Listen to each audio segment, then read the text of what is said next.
Boy, have we had some changes since yesterday. Wow. As we can clearly see, we have a major hurricane in Gabrielle, and then also we've got our two highlighted areas of interest that have increased in development percentages over the last 24 hours. So let's get to it here. As we can see, we've got Gabrielle currently at 140 miles an hour. We have our disturbance 1, which is our easternmost wave, currently with a 30% chance of development over the next 48 hours and an 80% chance of development over the next 7 days.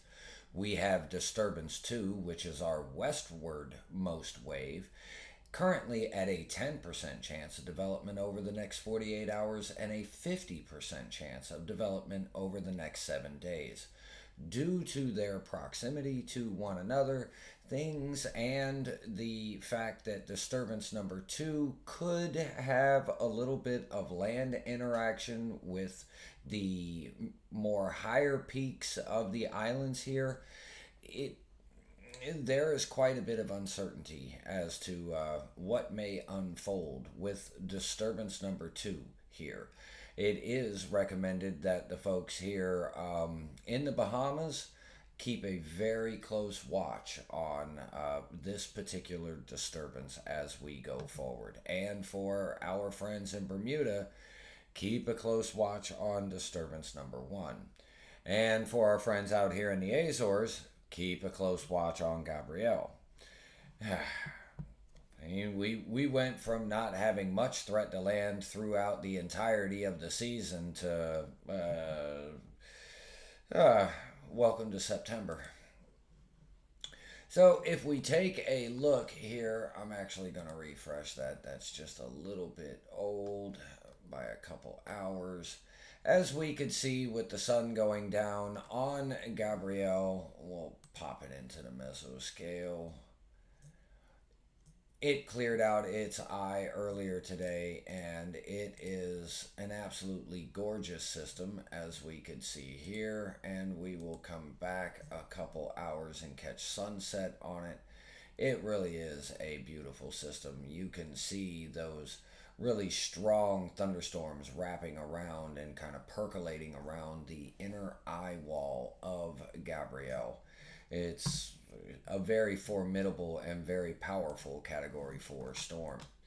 So, if we take a look currently with the public advisory, we are located at 31.7 north, 61.8 west, about 180 miles east-southeast of Bermuda, and approximately 2,005 miles west of the Azores. Maximum sustained winds are up to 140 miles an hour, and it is currently moving north-northeast at 12 miles an hour, with a minimum central pressure of 948 millibars. There are no coastal watches or warnings in effect. Interest in the Azores should monitor the progress of Gabrielle. We have finally taken Bermuda off of this particular part of the advisory here. So Bermuda, you're in the clear from this one. Keep an eye on disturbance number 1 from the outlook. Right now, the only hazards affecting land are going to be the surf. So folks, if you're going out to the beaches along the Atlantic, please exercise caution and follow your local authorities.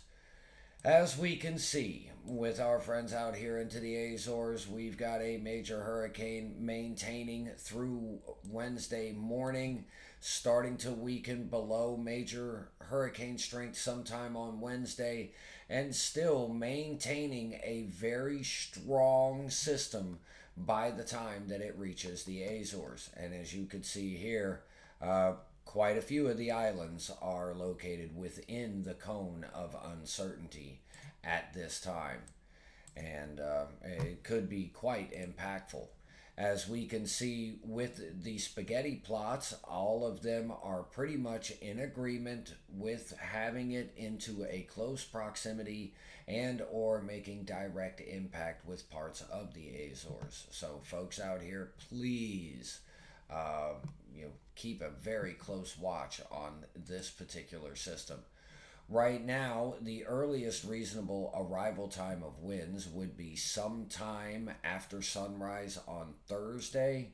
The most likely arrival time of winds would be sometime around or just after sunset on Thursday. So, got a couple days to make preparations for storm impacts, because it looks like it's becoming more and more likely at this point. As we could see here with the wind speed probabilities, we have parts of the Azores getting up now into a very concerning 50 to 60% range here with these brown colors, and it's not very far from the 60 to 70 percent range. So as this continues and the forecast continues to kind of solidify and becomes closer and closer to the event, these percentages have continued to go up. So I would imagine and can almost guarantee that we're going to see some type of watches or warnings issued for the Azores from Gabrielle, as long as it maintains its tropical characteristics before approaching the Azores. Now, we've got the discussion here tonight, and it's quite interesting, because the first one here said that things were... I'll read this part to you instead of trying to explain it. Additionally, tail Doppler radar data showed maximum 5-kilometer winds of 135 to 100, or 0.5 kilometer winds to 135 to 140 knots on the last pass, and the double eye wall structure has consolidated into a single eye wall again. These data supported an intensity of at least 115 knots at 18Z, and with the slight improvement on satellite since that time, the initial wind speed is set at 120 knots. Now, it is quite interesting that they're speaking of the tail Doppler radar and the hurricane reconnaissance, because I don't know what's wrong here, but as you could see, as of 1938 UTC, we've got the plane approaching Bermuda, and then on the part of the graphic that kind of concerns me is that if you look at this line, this is our altitude, and then... Now, I'm not saying that it crashed, but it looks like it's landed, potentially. What makes it really concerning is, okay, that may have occurred. But as of 21:27 UTC here, we have another plane, mission number 7, that was flying along, and looks like it's landed. So I don't know what's going on with the reconnaissance plane. I have no idea. But I would definitely like to know. But right now I'm kind of in the dark on that. So what we have here in paragraph number 3, it says little significant intensity change with Gabrielle is expected as the cyclone begins to move into a less conducive environment through the overnight diurnal convective max should help the hurricane maintain its strength in the short term. A combination of cooler waters and increasing shears should cause Gabrielle to start weakening by late tomorrow. While sea surface temperatures drop off notably by midweek, an upper-level trough is likely to provide extra diversion divergence aloft, keeping the hurricane stronger than other environmental conditions might suggest. The new NHC intensity forecast is quite similar to the previous one, showing gradual weakening during the long-range forecast and near the model consensus. As we can see here, in 72 hours, it is still expected to be a Category 1 hurricane. And then at 96 hours, at 4 days, the 70-mile-an-hour post-tropical cyclone. Well, at this point is the passage of the Azores. So regardless whether it's post-tropical or tropical, we're looking at a storm with potentially 70 to 80 mile an hour sustained winds with gusts even higher. That is going to prompt definite need for preparations. All right, speaking of, let me hit the refresh on this real quick. Speaking of Gabrielle, as we can see here, we do have it on Bermuda radar, and it's looks pretty formidable, that's for certain. Let's see if we can get it a little bit closer. Nope, we still have to use the 500. So it's not close enough to where we can at least get a view of the western eye wall there. But a very, very formidable Category 4 hurricane, and as you could see, not too far from Bermuda at all. Intensity models from Cyclonic WX shows this maintaining its major hurricane strength through approximately the next 48 hours overall, and then beginning to weaken as it gets into a more hostile environment and it starts to lose its oceanic heat content from the waters. If we take a look at the consensus, here we are with the HCCA. The most recent one has shifted much further to the south, and which would then bring it almost, not a direct hit, but pretty much right through the gap here between the Azores, and that would certainly bring some impacts, and as you could see, is forecast to still maintain potentially Category 1 or extremely strong tropical storm force winds upon passage. Comparing that to the other consensus model, they're pretty much right on top of one another, except for the TVCN is shifted a little bit more towards populated areas. And as we compare that with the intensity model, as you could see here, it is forecast to potentially still be Category 1, very strong tropical storm, as it is moving through the Azores. So please, folks, be prepared for that, because it's not looking good. We certainly do not want any impacts, but hurricane season is what hurricane season is. All right, now we're going to shift over and speak a little bit more regarding our areas of interest here into the Atlantic. We have our front wave again at a 50% and our back wave at 80% overall through the next 7 days. As you can see here with the Euro ensembles, these are the Euro Legacy, no AI. We have Gabrielle moving out right here. We have our other area of disturbance number 1, the one with the 80%, potentially getting into Bermuda, located right there. And then we have our other area here that could potentially try to develop somewhere in and around the Bahamas. And then the question is, where does this go from here? A lot of the ensembling and a lot of the models do suggest something like this, but it's not necessarily set in stone because of this. And we'll get to that here momentarily.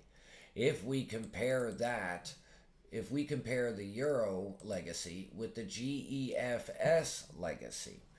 Now, the GEFS is a little different. We have Gabrielle exiting out here, headed towards the Azores. We have disturbance number 2, the one that is currently at 50% right here, developing into parts of the Bahamas and then potentially coming a little too uncomfortably close here to eastern Carolina and Virginia region, and then maybe even being a little bit too close for comfort up here for parts of New England. But we don't have very much on this wave back here. So it's certainly different.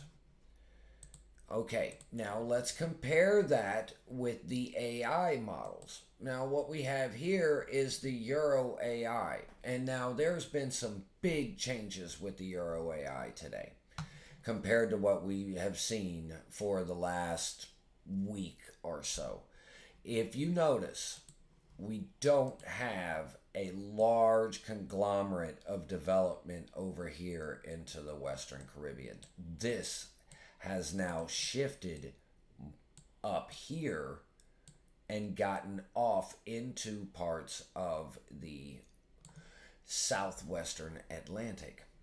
We have wave number 2 here, our easternmost wave, and then Gabrielle exiting. If you notice this one, there's not a lot of intensity, but it also over 7 days, and we're going to push this out to 8, 9. If it lingers, it might be a problem.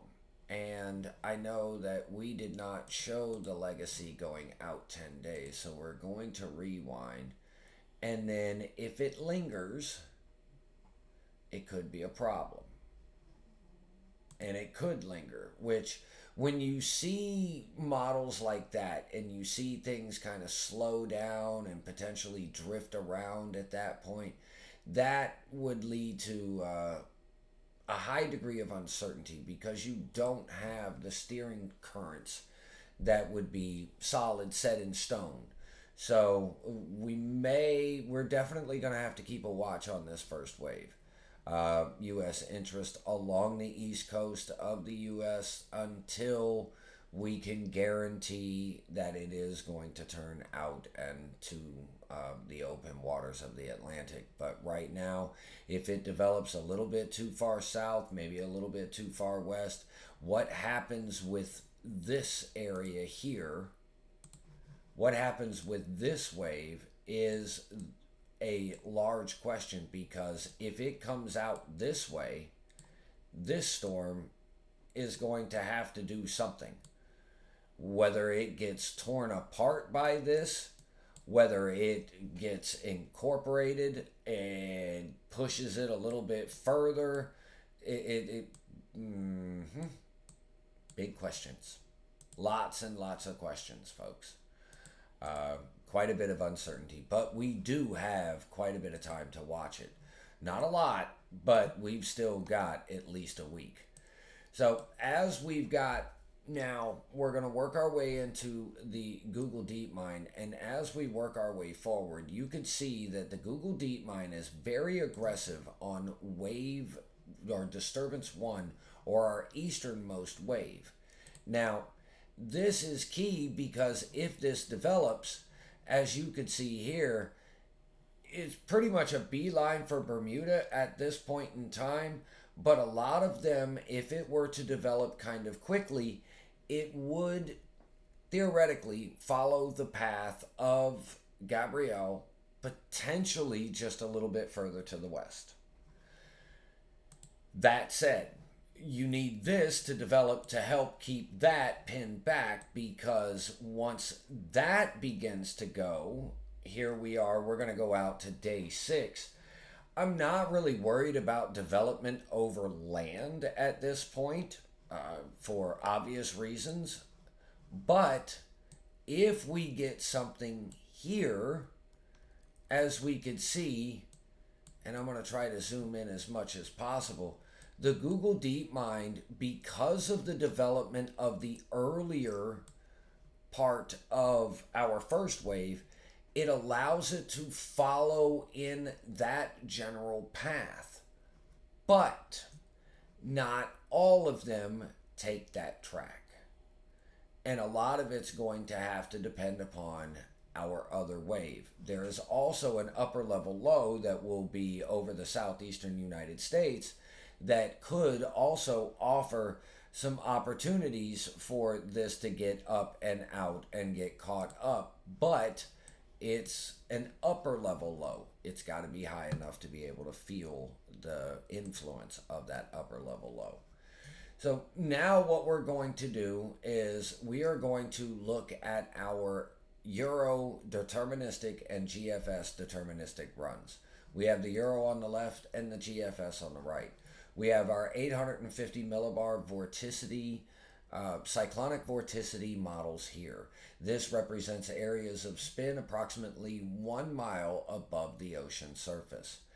As we roll these forward in time, you will see both waves. We're going to stop it here at about 72 hours so we can get our bearings and show quite a bit of a difference. Euro wave 2, wave 1.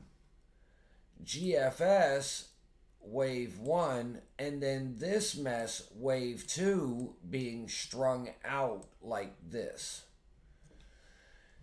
which then wants to develop that and that alone. It does not develop this, as we remember from the GFS. The Euro wants to develop this and then potentially develop this. So we're going to run this forward. Here we are, 72 hours. And now we're going to take this forward and run it into day 4 right here. And now we've reached day 5. As you could see, we would have Umberto out here with wave number, or disturbance 1, what we're calling wave 2. And then with the GFS, it is wave 1 that develops while we still have a weak area of energy back here with the with wave 1 compared to the Euro.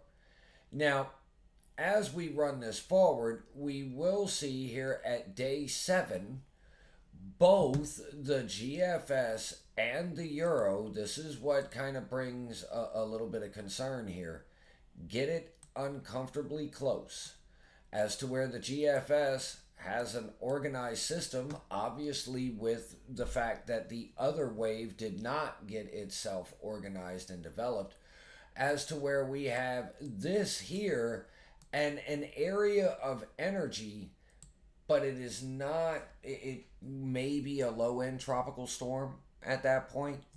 You don't see a lot of those reds. You've got a couple yellows here, but you're not getting into these colors. So it may be a tropical depression, maybe a tropical storm, no name, just an area of energy. That's what the Euro's calling for. But the thing is that the Euro and the GFS, look at their location. Now the Euro has a completely different scenario because there is an extratropical cyclone out here compared to the GFS. But what's a little concerning is the generalized location by both of them, regardless whether there's another tropical cyclone out there or not. And now, if we continue to run this forward, as you could see, the first wave, as it moves in, it kind of tries to tighten up a little bit on the Euro, and it is being incorporated with the upper level low and pivoting back around, getting picked up by that low here, and then pivoting back around the upper side or the northern side of the upper level low and wrapping through back over land as this one waits its next opportunity to get out to sea. The GFS, on the other hand, has this area of low pressure that is way up here with a trough dragging back behind it, getting incorporated with that, and then ushering it out. So there are some considerable differences and a lot of uncertainty associated with these upcoming waves.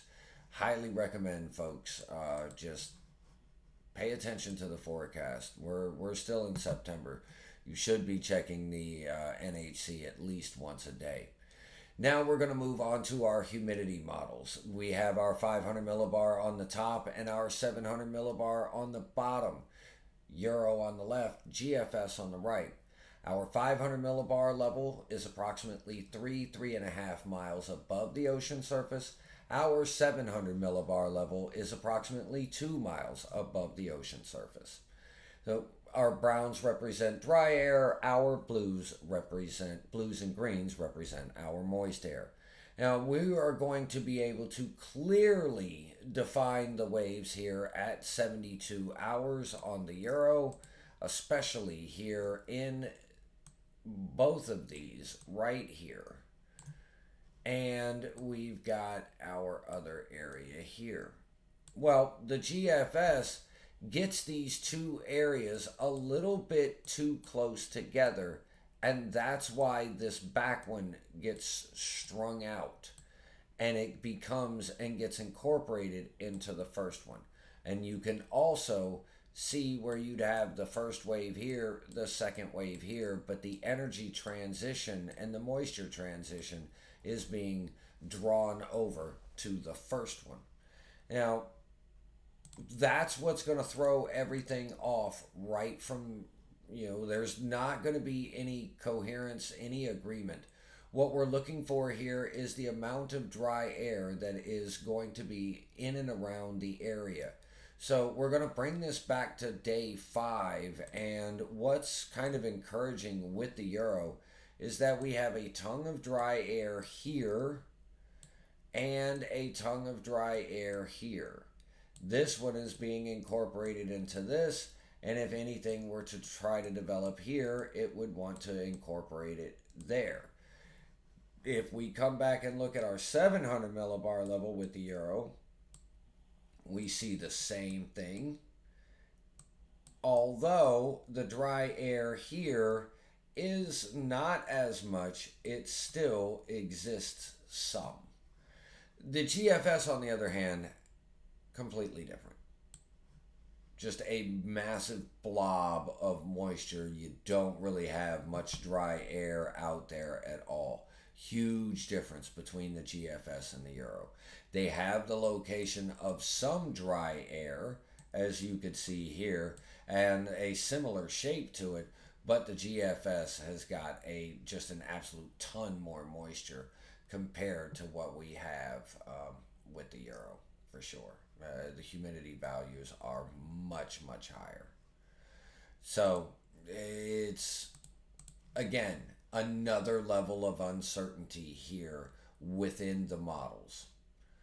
So, and as you could see, the GFS kind of shows this clearly, even though we already know that it does not wrap around. It does on the Euro. Here is that low pressure. Our other area is making it out this way, but the Euro draws it back this way. And we will rewind it in time, although it doesn't really show it as much. But as we go forward, right there, maybe at about day 7, there it is, where you get the low here, and then you get that plume of moisture that is driving in and wrapping around the low pressure that is over the southeast. And if that were to occur, flooding potentials would dramatically increase for certain over mountainous terrain. No doubt about it. No doubt about it. And then if we run these forward, the low pressure, look at the difference between the two models, to where there is a great deal of moisture on one on the right with the GFS, and just a ton of dry air on the left with the Euro, and that's going out 10 days. So major amounts of uncertainty here tonight, folks. So now we're going to take a look at our deep layer wind shear. This goes from about 5,000 feet to approximately 40,000 feet. And what we're looking for here is the areas to where we may see conducive conditions for development. And if we look right about day 4, let's erase that here. we start to get a little bit of consolidation here. You've got a little bit more energy here, but as you can see, there is quite a bit of shear associated with this. And if we look on the euro, we already have this area developing with the upper level low dying out here, but and kind of being absorbed and more incorporated. But if we look back here, this is a conducive area for, less wind shear. The GFS does have wind shear, but then again, we already know that it does its energy transfer to this northern, or not the northern, but the westernmost wave. As we continue to run this forward, we will see that a trough and that big area of low pressure, can't miss it, cannot miss it. The GFS is very, very clear. The euro is also here as well.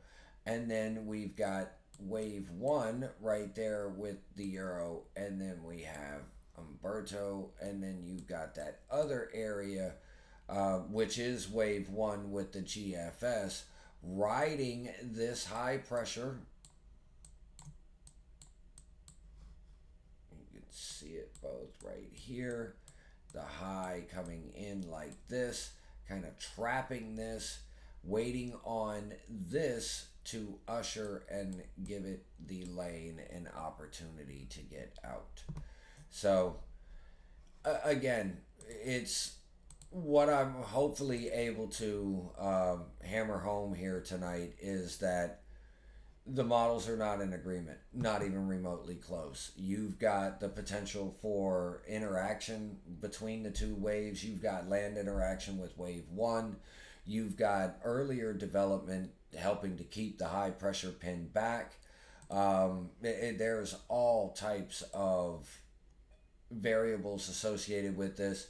And then you add in extra dry air from Saharan air on top of it. So as soon as we get done with this, as you can see here, this looks to be our last plume. As you notice, once we get out here, there's not much really making it past the Azores at all. So we've got maybe, 72, 96 hours, maybe another 3-4 days. And then it doesn't look like that the dust is going to be much more after that.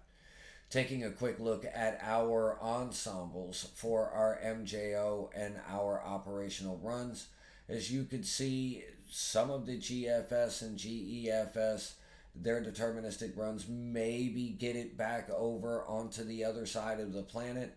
The ensembles are still pretty much all over the place, but if we could get this anywhere over here, anywhere in this zone, it would be really good for us in this zone. So this is what we were trying to avoid, is anything over here in 8 and 1. If we can keep it over here 3, 4, 5, and 6, that should at least help us, just buy us a few more weeks, and things will definitely be different by the time that another enhanced phase were to get back around. All right, a real quick with Earth Null before I check for questions here. Again, we've got our first wave here, our second wave here, and then Gabrielle here. The one good positive sign regarding this particular wave here in the front is as it gets into the southwestern Atlantic, it is going to want to try to pull some of this energy with this trough and this upper level low, which means we should not see the Central American gyre development through the end of September. It's good news. All right, we are going to jump up to the 500 millibar level and show everybody that yes, with wave one, there is some energy. It is not at the surface, but there's definitely some energy associated with this. Here is the high we've got this that is going to continue along. And as you could see here, there's not really much of a high shear environment there at the 500 millibar level. And though we have an upper level low sitting right here.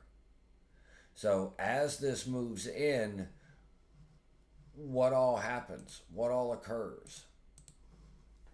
It's going to be, this one's going to be one to watch for sure, folks. Hopefully we don't get anything from it.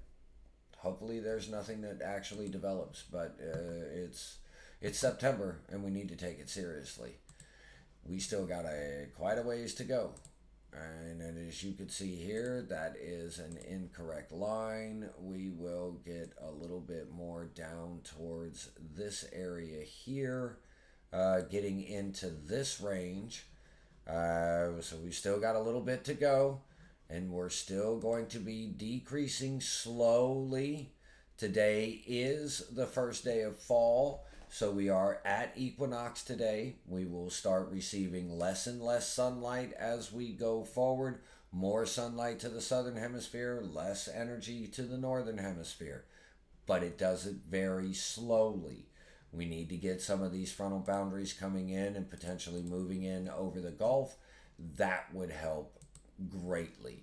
We still have to keep an eye on things. The Global Tropics Hazards Outlook, we get a new one tomorrow. But we've still got that area there and that area there. Although I don't think that's going to happen. I don't think that's going to happen at all. We're keeping a watch on it, but I don't think so. Does this graphic here on the bottom transition up here? And do we see that Central American gyre signal? That's the question. We'll know tomorrow. So if you join back tomorrow with the live, we'll definitely have that. All right. Let me... Minecraft.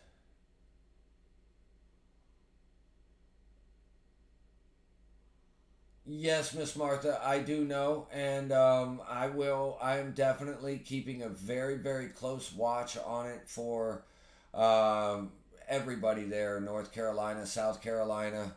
Hopefully we can get some better data here going forward, but there is a lot of different variables that are associated with that. So it's certainly going to be one to watch.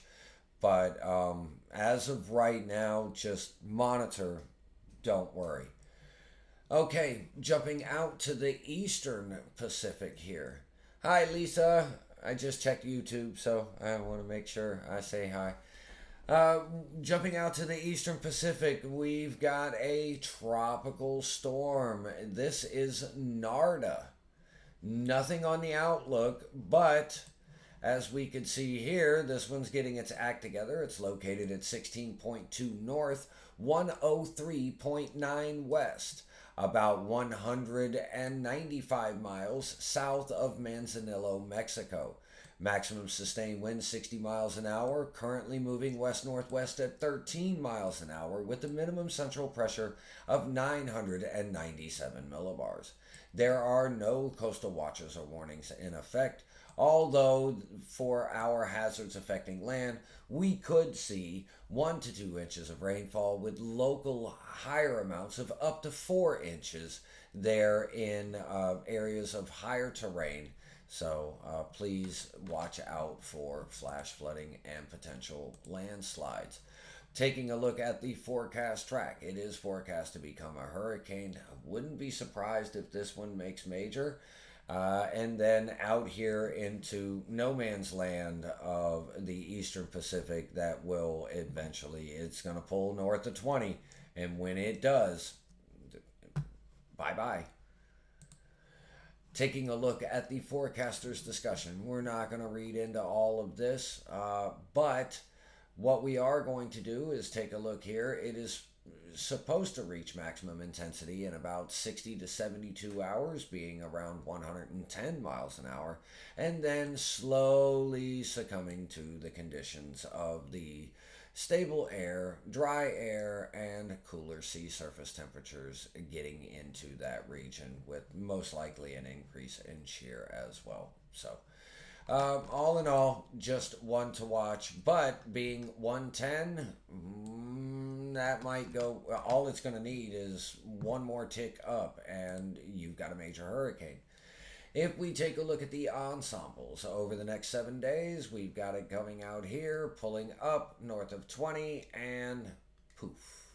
As you can see, this is day 7, day 10. Poof, gone. So, by this time next week, not really expecting much. And again, we will compare that with the Euro AI. We've got day 7 out here, and then day 10. Again, day 7, day 10. Do have the potential for something in behind that, but this one is no threat to land whatsoever.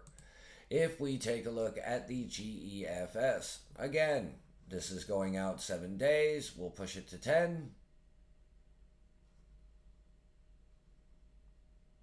Done.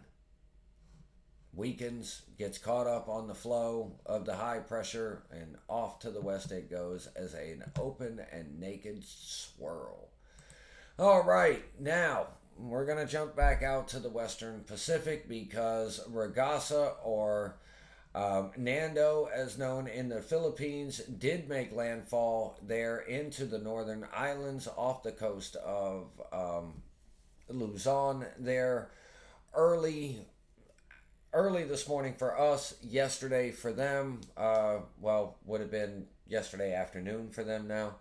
And it was extremely, extremely powerful. It was landfall of a Category 5 hurricane, completely engulfed one of the islands, stayed within the clear eye for a couple hours. Then the backside of the storm came through, and it was an absolute monster. As you could see here, some of the most recent satellite, it moved through this region right here. It was this island in particular that pretty much ate it. And then it continued to move through, devastating pretty much all of these little islands out here with a pretty good amount of damage. If we take a look at the current graphic, it's currently at 125 knots from the Joint Typhoon Warning Center. That would be a 145 mile an hour Category 4 storm. 140, 145, somewhere in that range. It is forecast to continue to weaken, but the size of this wind field is enormous. As it comes along and scrapes along the southern coast here of China, it is going to cause some extensive damage, extensive beach erosion, coastal flooding, just an absolute mess. This one is going to be remembered for generations to come, I'm afraid, by some folks. If we take a look here, it is currently located with the most recent advisory at 19.6 north, 119.3 east, again 125 knots, 328 nautical miles east-southeast of Hong Kong, moving west at 11 knots. So it's our wind shear has finally come up to 10 to 15 knots, although we still remain with our 29 to 30 degrees Celsius water temperatures, and the outflow is moderate radial. So it's a monster, folks. I mean, this thing has been unbelievable to watch. As you can see here with the microwave imagery, comes through those islands, just absolutely devastates them. And it's something that'll be told for a long time. There's been quite a bit of flooding down here into Luzon on that backside flow. And I do have Pagasa here. And as you can see, they have severe general flood, extreme general flood warnings that are currently ongoing here on the west coast of the Philippines. So even locations far removed from the storm center. Look at this. The storm center is way up here in the Luzon Straits, and you've got areas all the way down here with extreme flooding. Metro Manila with a severe flood advisory. That's bad. And they're not even in. And they've got another area of low pressure developing behind that with Invest 92W. It's bad, folks. Like, it really is. And the intensity on it has just been massive. I'm going to be very interested to see what the ACE numbers are after this ends. So, real quick with Neo Guri, it's out here, not really impacting anybody, but this has got one heck of a track. That's its track. So it's a little stumbly, maybe a little bit too much to drink, maybe fed on too many fishes. I don't know what it got involved with. Maybe a little bit of seasickness, maybe some scurvy, something going on with it. But it's got the weeble wobbles, and it's basically doing the electric slide or something. I don't know what's going on.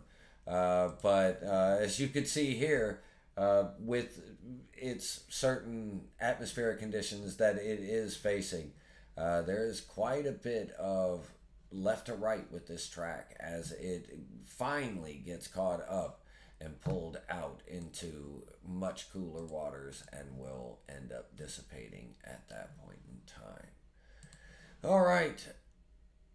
That is all that I've got for everybody here this evening. That's good to hear, Martha. I will definitely be keeping a very, very close watch on this.